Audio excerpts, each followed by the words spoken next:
Hello and welcome. This is Brian, and welcome to College by Brian. I'm here with Mr. Steve Klass, a friend and a now recently retired education professional, higher education professional, someone that's had a long and extraordinary and just prestigious and impactful career, I would say, and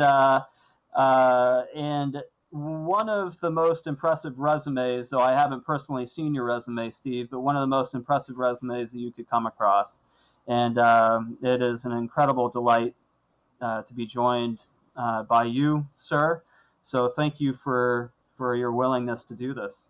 It's my pleasure, Brian. Thanks so much for asking me. I really love this idea of yours and happy to talk about the amazing world of higher education I've been in for the last 32 years. Amazing is right, and a lot's transpired, and who knows kind of where things will take us. But and you just came from one of the most impressive institutions I can think of in Williams College, college that has a great tradition and prestige about it. And could you briefly go through? I mean, for our listeners. Just, what was your role at Williams, but also what was the road that brought you to Williams College? Absolutely, happy to. So I've been at Williams for the last 14 years. I just retired at the end of June. It is a very, very surreal time and a very surreal way to have spent almost the last semester of my time in higher education working from my kitchen table. Everything about it, especially when you're in a high-touch kind of environment and you're in a high-touch a world of a small liberal arts college and you're working in student-facing positions, it just was a very bizarre and it just was very kind of quiet way. It felt like you're kind of sneaking out the back door in a way, rather than being able to say thank you and goodbye to the hundreds of people that you care deeply about. But so I had 2 vice presidencies at Williams, and it kind of speaks to the binary nature of the roles that I've held over the years. I've been both in business and business affairs and operations, as well as a lot of student affairs work. So I was first the vice president for operations, and then we created the role there of vice president for campus life, and that was what I spent the last 9 years doing there. Before I got to Williams, I was at 2 R1 institutions. I started in higher ed at the University of Rochester, where I received my master's in education. And I had a few different jobs there. They were all in a variety of different business areas, running lots of operations. Then I went to the University of Chicago, where I was for 11 years, and had 4 different roles there, the last one of which was vice president and dean of students. So had lots of opportunities to do a tremendous amount of creation of new programs, development of buildings, hundreds of millions of dollars of construction oversight. I mean, just a wonderful array of opportunities and incredible colleagues and students, just a real amazing career of opportunity that I've been given over those years. And very, very happy. I was really excited to come to Williams because I went to Hobart College for my undergraduate, Hobart William Smith, and really wanted to have an opportunity to work to give back to a small liberal arts college. And so when the opportunity at Williams came my way, it's one of those things, I wasn't even looking for a job at the time. And that came my way and it all worked out. It was just, it was the perfect capstone, I think, to the years I'd spent in higher ed. Fascinating, yeah. And Williams, so I'm a huge defender of the liberal arts, as I know that you are as well. Yes. And also for our listeners, so when you said R1, so we think of Research One. Sorry, yes, yeah. And some of those very prestigious schools that you were a part of. And Williams, I know also as, even though I've not, it's one of those kind of campuses I've always dreamed about kind of touring, just as far as how beautiful the area is. It is. And to that fact, actually, I've never, even though I live around Chicago, I've never really visited or had a tour of University of Chicago, which also has one of the most beautiful campuses and historic campuses that there is.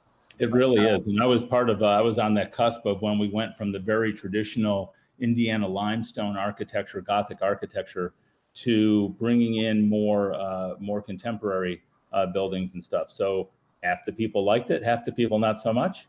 But those were the buildings I was asked to work on, and it made a huge difference in the quality of the student experience, which is what we were asked to do at that time, to really build out that aspect of the enterprise that hadn't really had that opportunity to flourish until we were there in the mid-90s. I can't imagine. I mean, your roles that you've been in are ones that tend to be fraught with different pressures and anxieties and various relationships that you manage and various kind of high stakes sorts of projects and environments. And I don't know how you've done it and came out with a smile on your face. Well, I had a full head of hair to start with. We can start with that. But no, you're right. You really do. It takes a while to learn how to find that balance. And a lot of it comes from, I think, creating the best possible teams of colleagues around you, and to rely on them to really give them, to empower them to do what they can with their natural talents, and to mentor and to develop. And at those kinds of places, you are attracting top talent. And so it's a great opportunity to have that kind of impact and create something. And then you're not all alone, waiting for something awful to happen. You're surrounded by people with more expertise on the ground in those areas than you have yourself. That's really powerful as far as the people that you surround yourself with. And then I would say, as someone that's had the privilege of knowing you, I've often joked, or I've mentioned, including to my wife, like in working in higher ed, that, I wish I could have a Steve Klass, like a miniaturized version just in my pocket. And when I'm in difficult situations, just pull out Steve Klass and just ask him, like, what should I do with the circumstance?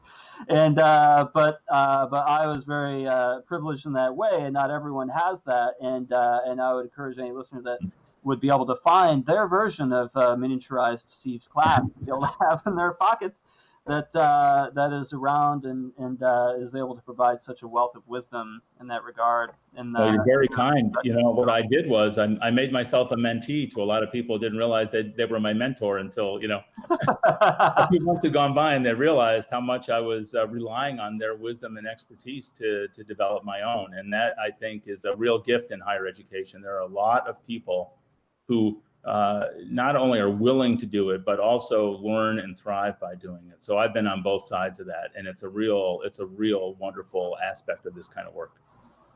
No, absolutely. And that's such a good example. And I like the subtle, kind of like almost ninja-like move as far as mentorship and approaching those different dynamics. Steve, you have you've explained a lot as far as just where you've come from, the trajectory that you've had, the journey that you've been on, and the journey that you continue to be on, and so impactful. That retirement, this is you in retirement right now, like you're aiding and kind of advising, and you are consulting and speaking into this industry, which you've already had such a tremendous impact on, but will continue to have a tremendous impact on, just in a different kind of role. And but as far as your career and over your tenure, my first question for you, this isn't the first question because I've asked you a couple questions already, but but how would you describe or talk about 2 to 3 like large scale or sweeping positive changes, that you've seen occur within this landscape of higher education? And then the second part of this, because I like long questions and two-parters, I do this in various, if I'm interviewing someone for a job as well. But you could teach. Yeah, I could teach. Yeah, no one will want me as their teacher. But similarly, what would be 2 to 3 large-scale or sweeping positive changes or challenges that you foresee happening within higher ed over the next 10 to 20 years? So some things that you've seen, and then some things that you would anticipate seeing over the next 10 to 20 years.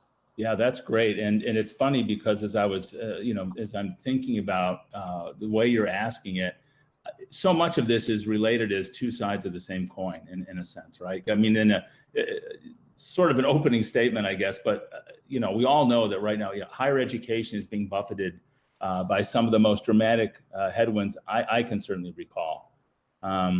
It's kind of an interesting cocktail of the transformative activism of the 60s and 70s, mixed with financial constraints of the Great Recession that we faced 10, 12 years ago. Throw in a novel viral pandemic, and then a massive drop in population on the horizon. And one of the things about these giant battleships that we all work in is making mid-course corrections quickly is not a core competency, right? Of any college or university. And so institutions of higher ed are going to have to figure out, I think, some way to balance their, the need for a form of nimble decision-making mixed with their shared governance DNA, right? Shared governance is a critical aspect of the very molecular structure of higher ed, and it's what makes places great. At the same time, when you're in a period of time like we're facing right now, it also is a challenge to making the kinds of nimble decisions we have to make. So that's kind of a broad contextual statement of what's going on out there. And I've been pleased to see, actually, it's been pretty interesting. Certainly at Williams, when we were, responding to the initial stages of the pandemic and thinking about the fall and all of that, it was great there. And I was watching it in my colleagues at other schools, a really newfound talent for making quicker decisions and engaging people across the institution in order to share in some of that decision making, because it does impact everyone. You can't do this kind of work top down, but you also can't slow down everything in order to utilize the typical tools that we have. So it's been interesting watching that transformation. So I'm gonna put that on the positive side, kind of triggered by some stuff like the shape of which we haven't seen before. So I think that's positive. I think big, sweeping, important, and positive things I've seen and have been part of, been incredibly challenging, but incredibly positive in the ways that they've moved, has been the broad national focus on the core concepts of inclusion and equity on campuses. I mean, these campuses have been, for the most part, historically predominantly white, male, Christian, American. And for me, anyways, it's been thrilling to see this take on such vital importance and currency, especially in the past few months on a national stage. So even while students are living mostly remotely, they continue to impact not only their institutions of higher education, but the communities where they live. And I just think it's been fantastic watching that. But institutionally, over the past couple of decades, the things that I've seen that at many, if not most schools, meaningful efforts to diversify racially and ethnically, meaningful efforts to recruit internationally, and until recently, several years of forward motion on addressing the scourge of sexual assault on campuses. Now, unfortunately, all this work is challenged and sometimes undermined by how political these issues can become, and the roadblocks set up by shifting federal directives established by whatever the administration at the time. But there's been a lot of progress, and it's becoming now much more part of the fabric of how these institutions think about themselves and their community, and the voices they want at the table, and the pedagogical approaches they're going to take. All of this is built around building out this beautiful notion of diversity. Now, equity is a whole nother piece of this. Inclusion is a whole nother piece. We can invite people to the table, but most institutions, because of the long histories they've had, still struggle to make everyone feel included while they're at the table. And I think that's the next big area that we have to keep working really. You have to be super intentional about it. You can't just put up the name of an office on a door and think that you've got things solved. This is everybody's work. As is building support systems for all students, especially first generation students. You know, they come to these places and they don't have the same built-in familial help in navigating all these new experiences. Their multi-generational peers do, but they're not. It's not always something where people are comfortable asking a peer to help mentor them in this way. So we've got to build in these systems that approach it from every possible way, from the financial to the academic, to the social, to the well-being.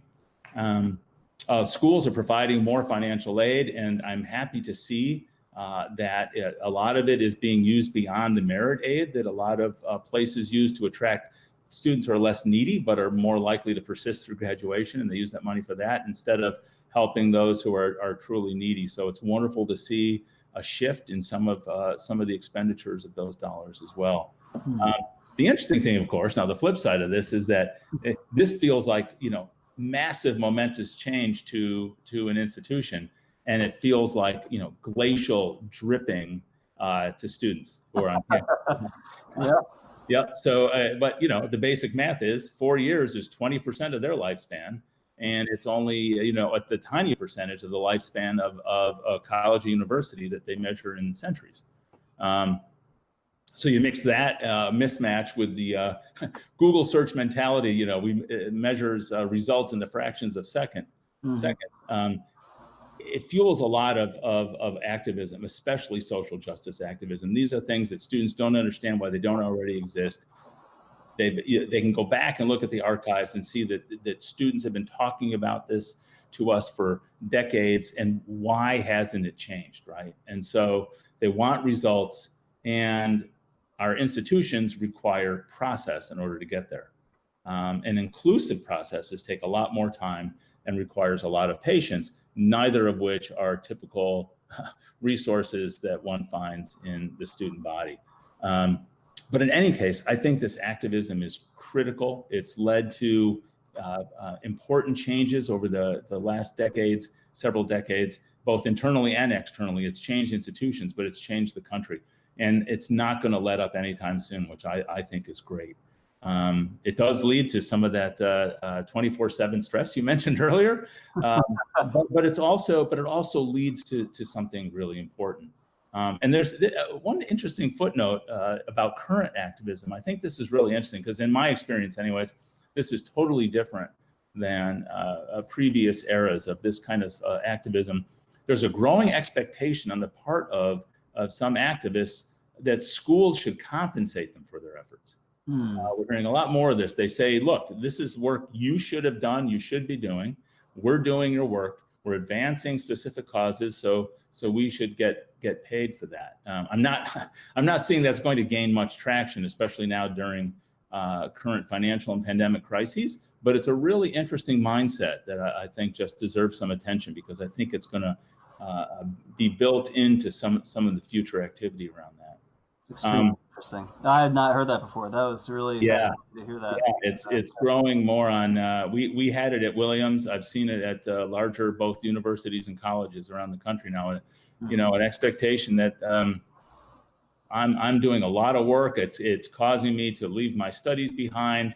And so therefore I'm doubling down on the time I'm spending. It's stressful. I should get compensated. It's very interesting. I don't agree with the very core of it, but I think we have to pay attention to it because it's gaining in momentum. And Also, one editorial note here too that it's kind of related. I just want to totally Steve's opinion here, but concerns about free speech on campus are really overblown. And I think they're there mostly to feed particular political narratives. I've worked on the campuses I mentioned are very different cultures, very different places. And across the board, I can tell you personally that I think freedom of speech, freedom of academic thought are alive and well. And if anything, it's the friction and heat that freedom of academic thought creates that has moved institutions forward, even painfully sometimes. But I think it creates forward motion. I don't think it's something that's causing institutions to stagnate. I just wanted to toss that in there because I continue to hear from folks who are outside that we're all going to hell in a handbasket because nobody believes in the First Amendment anymore, and it's not been my experience. Yeah, in my very short tenure, that hasn't been my experience either. Working within the community college sector, right, and, which is a public institution, and that's been what you just said really resonated with me, and what's always interesting about any higher ed institution is just that that it's been described, and I believe this is like a microcosm of society as a whole, in a smaller environment physically, but also there is that, especially from the student standpoint, kind of that acknowledgement of, whoa, this is slow moving, within higher ed. Right. And what people don't understand and or may not realize is that colleges and universities, this institution, or academia, is one of the slowest moving ever, but that within it, and I think there has had to be some quick responses that have been predicated upon some lightning rod conversations and just, very, very much unrest. And then some things that are important, right? Like, unless you're living under a rock, like there is a pandemic that is that's ongoing, and how do you respond as an institution? But I've also been pleased as far as just the conversations and those that cause friction. And because as you stated, I think a lot of that friction is really necessary to kind of move things forward. And but I've been very pleased to see a lot of conversation concerning equity and inclusivity, that those are alive and well, and I think will continue, I hope, and continue to kind of move things forward with that friction that is so necessary, but also painful. Right. Yeah. No. Yeah. But it's culture change, right? I mean, that's why it takes so long. We're not painting over something. We're not, moving something to a different side of the campus. We have to change the actual institutional culture, the things that are getting in our way to be the places that we claim to be, ethically, morally, and pedagogically, have to change based on our culture. And that is, it takes a long time. It takes a tremendous amount of inclusive buy-in. And that just clashes with the necessity that students feel to not wait until they're gone to see the results of it. Yeah, and I know you've been such a part as far as different services and different things that exist on these college communities for support for students, and I'll let you speak to that in a little bit, but I would just throw out there as well. You had mentioned first gen students, and there is such a large number out there, especially within the community college kind of realm. But I would also throw out there for any students that this would be a time to look at some of those resources, because there's usually an abundant number of resources that they're not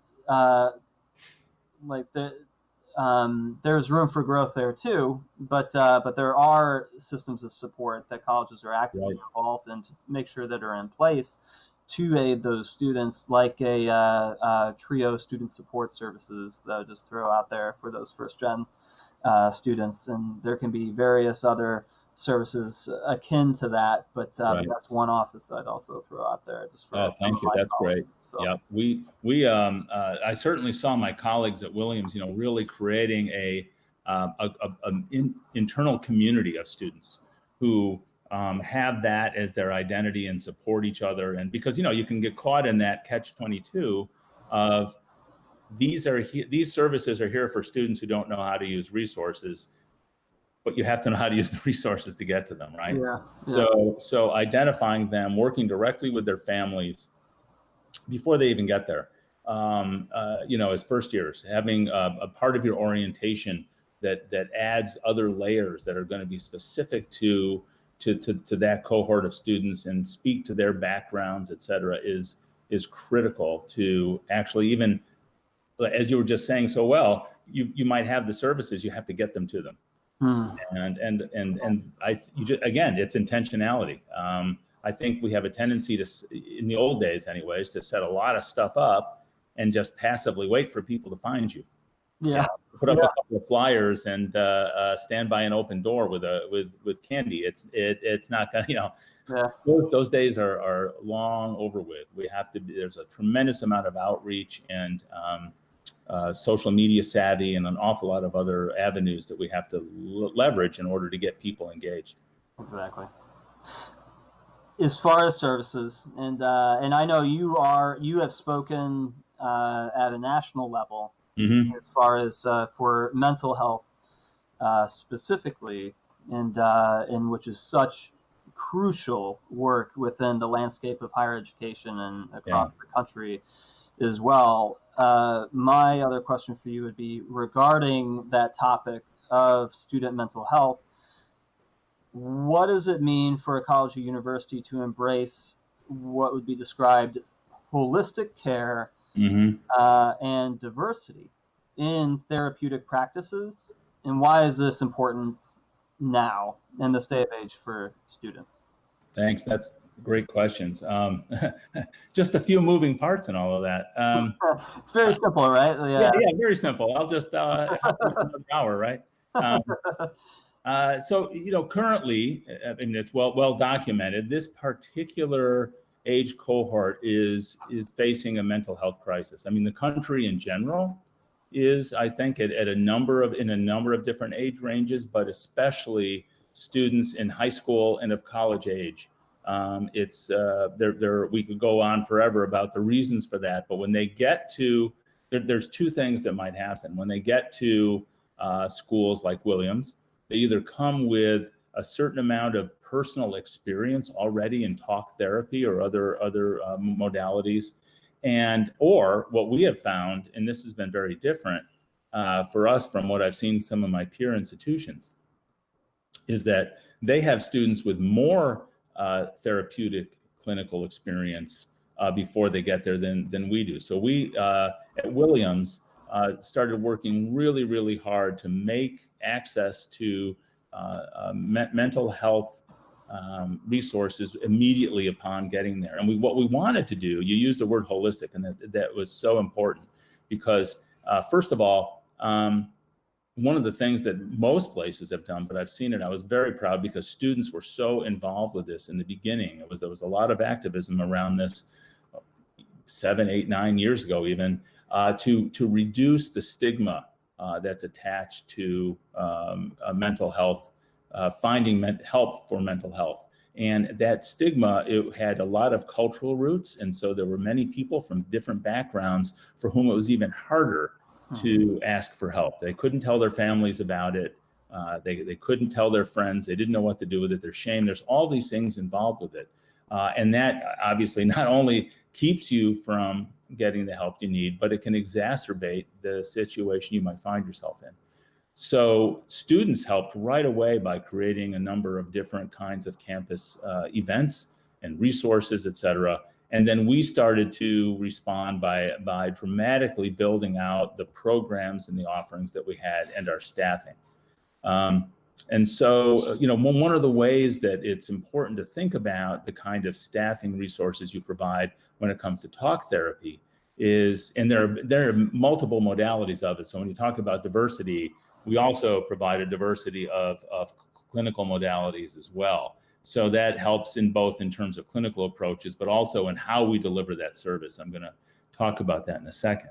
But one of the great things we were able to do was to build it so that the ratio of students to clinicians was much lower than the national average. Now, this is difficult, right? Because it's extremely expensive. What we did was we created some innovative training programs so that we were able to bring people in on shorter terms, because living out here in the country isn't for everybody, and it's hard to attract a particularly diverse set of clinicians to make the commitment to live here. When you have to, it's going to take you a couple of hours to get to an area where there might be folks with backgrounds more similar to your own. And so we've created, 2 and 3 year training programs with fellowships. We've had interns, and that also allows us to bring people in at various levels of their licensure, various levels of approach to what they're doing. So we have MSWs, LIC, SW. We've got all these folks that we can bring in, and they bring their authentic selves with them and tremendous backgrounds in therapy. So on top of a pretty large foundation of full-time folks, we're able to bring these people here to campus for on anywhere from 1 to 3 year terms, and a lot of them actually have wound up staying here. They fall in love with our students. They fall in love with the work, as hard as it is. But the average, if you think about it, the national average ratio of students to clinicians is somewhere along the line of 800 or 900 to 1. So you can have these large institutions that have thousands of students, and they have waiting lists a mile long. It's very, very difficult. They have to cap the number of sessions students can have, or they have to start charging, or for some, if they go over a certain number, they have to rely a lot on the community, whatever resources are in the community, which we don't have a lot of here. I mean, that's the other thing where we are. We're kind of isolated out here in the Berkshires, and so sometimes we have to create our own context for this in order to be able to provide what everybody needs. But we also do a tremendous, in terms of the whole holistic approach, tremendous amount of education.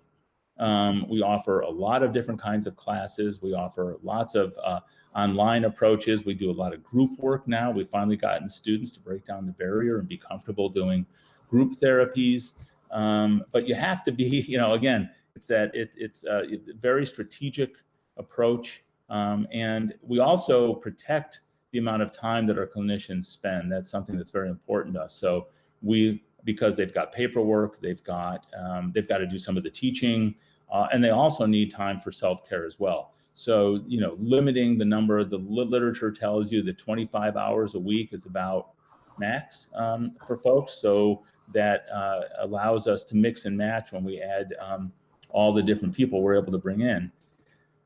But I think if anything positive can come out of this lockdown and sort of remote living that we're doing relative to our on-campus selves, is that I think now there's going to be a much higher acceptance of online therapies for teletherapy, for telehealth in general.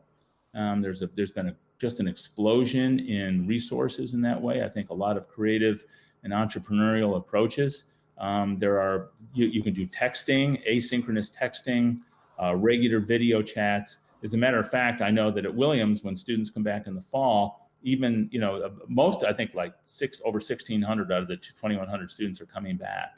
Everybody is on campus. Even if you're on campus, you're still going to do teletherapy because the offices are too small in some cases to do in person, keep social distancing.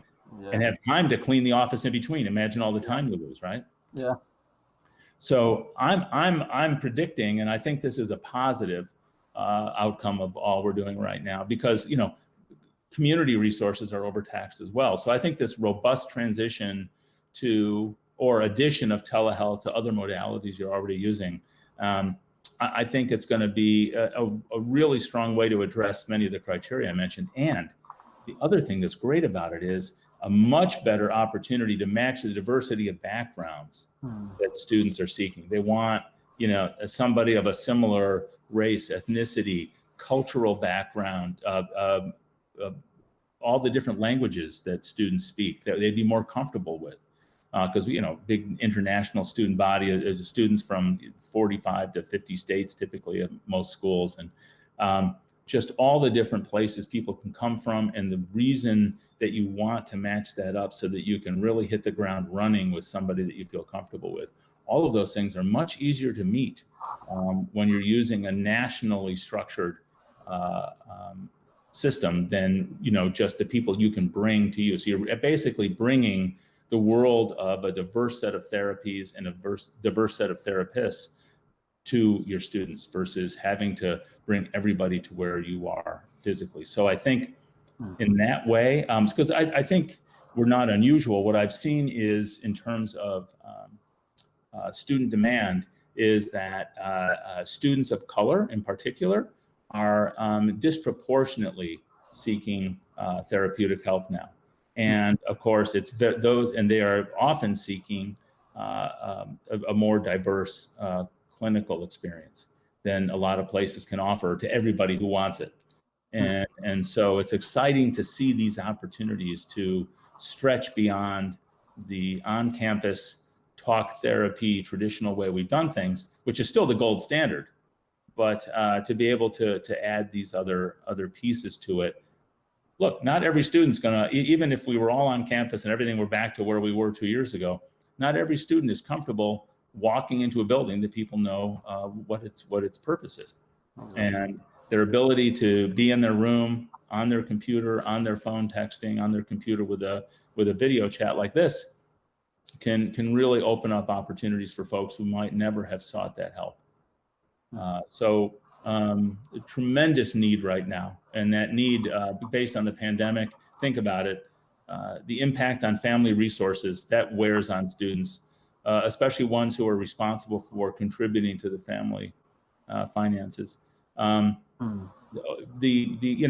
fact that they might have to leave school hanging over their heads, the pandemic, the health issues involved with that, what that would do, what if having family members affected by it. There's so many things. So you take where we already were, and then you add all of what's going on right now, and just the vitriol of social media and the intensity. You've got a election year coming up this year that's going to be the most, I think, intense we've ever seen, certainly in my lifetime.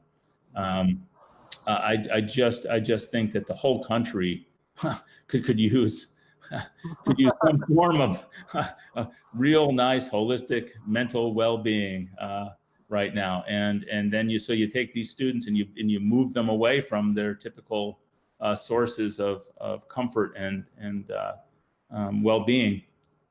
We've got to do a better job of thinking about the ways that we can provide that, and it's a huge cost. I would say I would guess that's one of the largest impacts on the cost of operating for schools right now, is trying to keep up with that demand. I can't even. I mean, it's so vast. Just what goes into that, and the amount of strategy and intentionality that you described. And would Williams be? I know you're retired now, but would Williams be able to attend to the nation as a whole as far as mental health? That I tell you, man, I wish we could. That's we're so the average school sees. Well, they say right now that the and I think this number is already outdated because of the sort of national cultural stuff I was just talking about. But about a third of your students, you figure, are typically in need of some sort of clinical therapy, would benefit from it. And most schools can't see much more than 15 to 20. And my guess is it's over 30% now. And so just in order to be able to even have that touch with a student, they're also staying longer. That's the other thing, right? It used to be 4 or 5, 6 sessions, and somebody had the tools that they needed in their toolbox, mixing with some of the educational sessions folks were doing, and you had a way to sort of for self-care, and you were functional and feeling good. Students were staying now throughout the year. And that's why some places have found it necessary to cap, but it's tough because there's no there's no good point. It's how do you keep a good 30 or 45 minutes every week for every student? It's physically impossible. Exactly. And as a college, you're wanting to care so much as far as for the students to know that they're not just someone just taking classes. There's so much more that goes into that, and trying to watch over that individual that's experiencing. You want them to be able to have the most holistic experience, which has to include their well-being. And there's a lot that goes into that. But it's encouraging to hear of. It's always interesting for me to hear about just the from a higher up the the intentionality and the listening, which thankfully takes place. You want to be able to listen to see what are the needs, to be able to try and meet those needs as best as you're able. But that is there. You talked a lot about making sure that. What does the actual staff look like from a counseling standpoint, and how are they taking care of themselves too? Yes. And I talked to a practitioner recently, and I'm like, how in the world? Like, I don't know how you do your job anyway, but in the midst of this current crisis, how do you do it? And there has to be just so much self-care that goes in to be able to do their job effectively, but. To be at an institution that's able to staff effectively too, because you talked about those enormous caseloads as well. And I think people are surprised, that may not be in the industry as far as like, really that many students, should be reaching out. Like, and it's not the snowflake syndrome that you hear shared so disparagingly, right? It's not. It's got nothing to do with that. It's got everything to do with taking care of the whole human. Exactly. Yeah. But I really appreciate those thoughtful responses too, Steve, and your career and then our relationship has just meant a lot to me over the years, and as I know it's meant even more. I mean, to the students that you've impacted. And your colleagues as well. So thank you for all your work. And I know that, again, that retirement isn't the end of that continues in some fashion, but thank you. Thank you, Brian. This has been a real pleasure. And it's been, as you said, our relationship has been an important one, and I appreciate it very much.